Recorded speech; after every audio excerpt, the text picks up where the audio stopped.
So, we shall continue the particle in a 2D box, but for the moment let us consider a little bit on this famous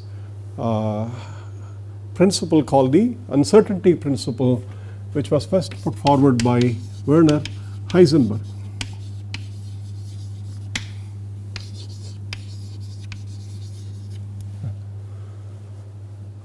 Now, there is a very beautiful lecture on the Heisenberg's uncertainty principle by Professor V. Balakrishnan, and it is there in the NPTEL website under basic courses or in physics. This is on quantum mechanics. The very first lecture is on the Heisenberg's uncertainty principle. I would like to recommend that to every one of you to go through that lecture, but this is very preliminary. It is not anything like what was there, but you would appreciate that lecture far more when you listen to Professor Balakrishnan's account of how the Heisenberg's uncertainty principle is to be understood. We will do a much simpler exercise since you are beginning. This is meant for the introductory very first year students. Now, uncertainty delta x in any measurement quantity x is given by this simple statement that it is the difference between the average of the square of that variable minus the square of the average of that variable, and this whole thing is under a square root. Okay. This is the angular brackets tell you that the average value. What is inside is the one for which the average is taken. Therefore, the average is taken for the square of that value x. Here the average is taken for the value itself and then it is squared. The difference between the two, the square root of this, is called the uncertainty average of the square minus square of the average. That's the, this I don't know how to say it in English, it's a square root. Okay. Or you can write within bracket square root. Likewise, the uncertainty, this is for the position variable and this is for the momentum variable. I have introduced this in a separate account. I might tell you how this formula comes about and so on, but let us just introduce these things as defined in textbooks. The delta p is again the average of the square of the momentum minus the momentum squared. Okay. Delta x, delta p, the product of the two is greater than or equal to h bar by 2. Okay. This is the Heisenberg's statement about the uncertainty between x and p. What it means is that if for some preparation of the states we are able to minimize this by making sure that this average and this squared average are very close to each other. Therefore, we are able to measure the position very accurately. If you do that, what uncertainty principle tells you that is in the denominator. Therefore, the uncertainty in delta p is very large. It is not possible for us to control the uncertainties to both of them to absolute minimum, except not to violate this particular relation. Okay. Therefore, this is one of the statements that you might see in textbooks very often regarding the uncertainty in the position measurement and uncertainty in the momentum measurement. What it also means is that position and momentum cannot be simultaneously used as variables for describing the state of a particle, as independent quantities for describing the state of the particle. The state of the particle can either be very precisely stated using the position or very precisely stated using its momentum, but not both. And therefore, this brings down the whole structure of classical mechanics, where one would imagine in the solution of the Newton's equation the precise statement for the position and velocity of a particle at one instant of time and be able to solve. Therefore, if you can specify the velocity, obviously you can also specify the momentum of the particle. Therefore, position and momentum can be simultaneously used as descriptors for defining the state of a classical particle, but they can't be used as descriptors for the state of a quantum particle. And the relation between the two is given by this famous Heisenberg's uncertainty principle, and Professor Balakrishnan's lecture tells you how to generalize the Heisenberg's uncertainty states in using other classical formulations and eventually what is known as the commutator. Okay. Now, let us use the wave function psi of x for the one dimensional box, root 2 by L sine pi x by L. We will take the n equal to 1 case, quantum number, and if we try to calculate the average value x for the particle in this state, whose wave function and the probability of the particle at various points is symmetrically the same on either side of L by 2. Okay.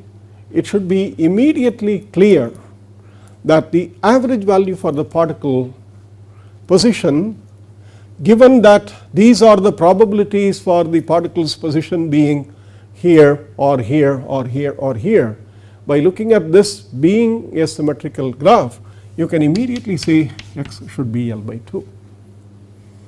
But that is also the expectation value or the average value, this is called. The average value in quantum mechanics for any variable A in the state psi is given by psi star A on psi d tau, which is the volume element or the area element or the length element, similar to whether it is a one dimensional box or a 2 or 3 dimensional, divided by the integral psi star psi d tau. Okay, this is a postulate. I do not want to tell you how this can be arrived at using arguments. You will find such things in physics books, but for the particular course that you have started taking, this is the postulatory introduction for the expectation value of any variable A whose corresponding representation as an operator is given by this A hat, and the A hat is between the wave function psi and the complex conjugate psi star, if psi is a complex function, otherwise both of them are psi. This prescription must be kept in mind. This is introduced as a postulatory form, and let me calculate the x for the particle. It is very easy now. Therefore, the average value x is given by the integral root 2 by L, because it is psi star psi, and you have sine pi x by L, x sine pi x by L dx between 0 and L for the particle in the quantum state with the quantum number 1, which is what we call as psi 1. Okay. And x, of course, does not change anything. I mean, it simply multiplies to this. Therefore, this integral is 2 by L 0 to L sine square pi x by L multiplied by x dx. Calculate this integral and show that the answer is L by 2. Okay. That is for you to do the exercise. What about the momentum? You have to be careful in ensuring that the momentum operator, which is a derivative operator, is placed as written here, namely 2 by L that comes from the two constants I star psi.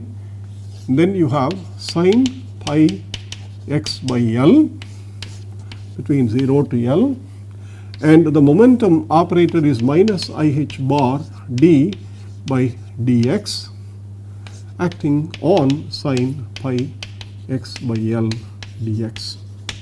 See that the operator is sandwiched between the wave function and the complex conjugate of the wave function, but here the wave function is real, therefore you don't see the difference between the two. What is this?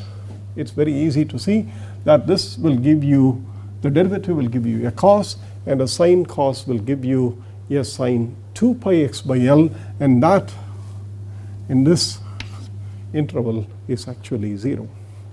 What about the average value p squared?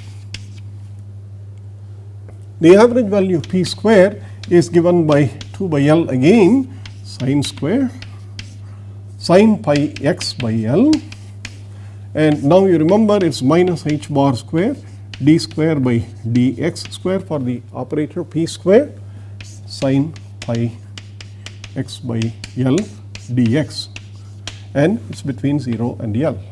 I didn't write the denominator because we have chosen the wave function by ensuring that the wave function is the integral of the square of the wave function is actually 1 in the entire region. Therefore, I didn't write the denominator. That's 1. This, of course, you know, is nothing but 2me, the total energy. This is p squared on the wave function. You remember p squared by 2m on the wave function gave you the e. Therefore, this is 2me. Therefore, you see that p square is immediately given by the energy that we know. You can write that. Okay. What about the x square? If I have to do x square, all I need to do the same thing. Write x square on psi 1, and I have the integral that needs to be evaluated is integral 2 by L sine squared pi x by L times x squared dx. Therefore, you know the value of x square, you know the value of x, you know the value of p as 0, you know the value of p square as nothing but 2me. This is the only integral that I have not calculated. Once you have done that, you can calculate delta x, delta p as nothing but the square root of p squared minus p, of course, you know that's 0, times x squared minus x whole square. Okay. And you should be able to verify that this answer is greater than or equal to h bar by 2. Okay. So, this is the statement of the Heisenberg's uncertainty principle for the particle in a one-dimensional box. Now, exactly the same statement can be extended to particle in a two-dimensional box, except that now you have x and y as two independent coordinates, px and py as two independent coordinates. Therefore, you have a corresponding uncertainty relation in 2 dimensions, with one exception, namely x and y are independent coordinates. Therefore, x and py can be simultaneously measured or can be ascribed as a property to the system. Y and px can be simultaneously specified for the particle. X and y can be specified. Px and Py can be specified, but not x and Px and y and Py. That is the only thing you have to remember. The independence of the degrees of freedom ensures that the operators corresponding to those degrees of freedom commute with each other, and if I have not spoken to you much about commutation, that will be in the next lecture. But in this part, I would simply want you to calculate the Heisenberg's uncertainty principle as given. This is one simple way of doing it. You can find similar treatments for the uncertainty when you go to study the other systems like the harmonic oscillator, the hydrogen atom, and so on. What is key to remember is the definition for the delta x I gave you and the definition for the delta p I gave you. Those are fundamental. I have not told you where they come from. Maybe in a separate lecture or in the class when we discuss these things through elaborations, I will tell you what the origin of the delta x and delta p, but these are definitions which you have to start with working and then feel more comfortable, go back and look at the whole process of the derivation. We will continue this exercise to complete what is known as the introductory but postulatory basis of quantum mechanics for this course in the next part of this lecture, which is the third part for the particle in a two-dimensional box. With that, we will complete the two simple models, particle in a 1D and a 2D box. We will meet again for the last portion of the particle in a 2D box lecture the next time. Thank you.